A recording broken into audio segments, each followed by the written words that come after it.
ಬೆಳಗಾವಿಯಲ್ಲಿ ಕರುಳು ಹಿಂಡುವಂತಹ ಘಟನೆ ನಡೆದಿದ್ದು ಈ ದೃಶ್ಯವನ್ನ ನೋಡಿದ್ರೆ ಜಗತ್ತಿನಲ್ಲಿ ಇಂತಹ ಜನರು ಕಿಡಿಗೇಡಿಗಳು ಇದ್ದಾರಾ ಎಂಬುದು ನೆನಪಿಸಿಕೊಂಡ್ರೆ ಒಬ್ಬಂಟಿಗರು ಜೀವನ ಮಾಡೋದೇ ಕಷ್ಟವಾಗಿದೆ.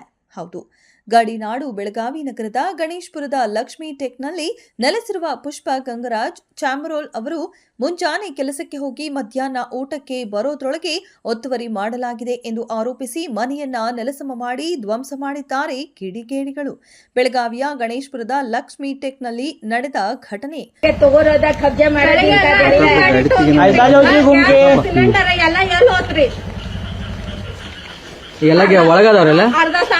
ಪುಷ್ಪ ಗಂಗರಾಜ್ ಚೀಮರೋಲ್ ಎಂಬುವರಿಗೆ ಸೇರಿದ ಮನೆ 2001ರಲ್ಲಿ ಕಲ್ಲಪ್ಪ ಕಂಬಾಳೆ ಎಂಬುವರಿಂದ 1,10,000 ರೂಪಾಯಿಗೆ ಜಾಗ ಖರೀದಿ ಮಾಡಿದ್ದ ಪುಷ್ಪ ಖರೀದಿ ಮಾಡಿದ್ದ ಜಾಗದಲ್ಲಿಯೇ ಮನೆಯನ್ನ ನಿರ್ಮಾಣ ಮಾಡಿದ್ದ ಪುಷ್ಪ ಅವರು ನಿರ್ಮಾಣ ಮಾಡಿಕೊಂಡಿದ್ದರು. ರೊಕ್ಕ ಬಂಗಾರ ಎಲ್ಲ ಇತ್ರಿ ಅದ್ರೊಳಗ ಹುಡುಗಿ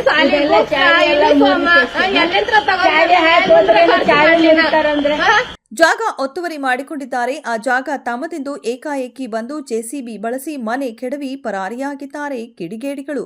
ಸದ್ಯ ಈ ಪ್ರಕರಣವು ಕ್ಯಾಂಪ್ ಪೊಲೀಸ್ ಠಾಣಾ ವ್ಯಾಪ್ತಿಯಲ್ಲಿ ಘಟನೆ ನಡೆದಿದೆ.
ನಾ ಎಂಟ ಜಾಗ ಬಿಟ್ಟು ಶೀಲ್ ಬಂದು ಸತ್ತೀನಿ.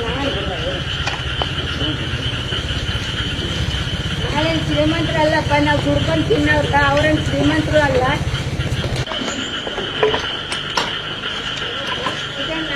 ಯಾರು ಪ್ರಸಾದ್ ಬಂದೇವ ನನ್ನ ಮನೆ ಅಷ್ಟ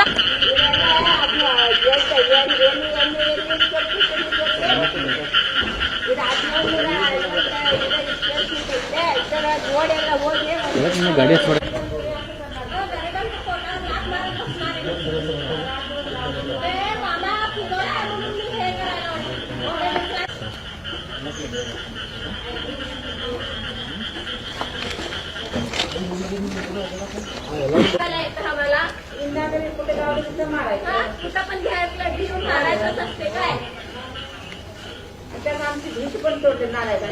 ಸಾಲಿ ಕಳ್ಸಿಲ್ರಿ, ಜ್ವರ ಬಂದೈತೆ ಅಂತ. ಇದೆಲ್ಲ ಮುರಿದು ಕಳಿಸಿ ಎಲ್ಲ ಬೀದ್ ಬೈಲ್ ಮಾಡಿ ಹೋದ್ರೆ ಯಾರಿಗೆ ಹೋಗುತ್ತೆ.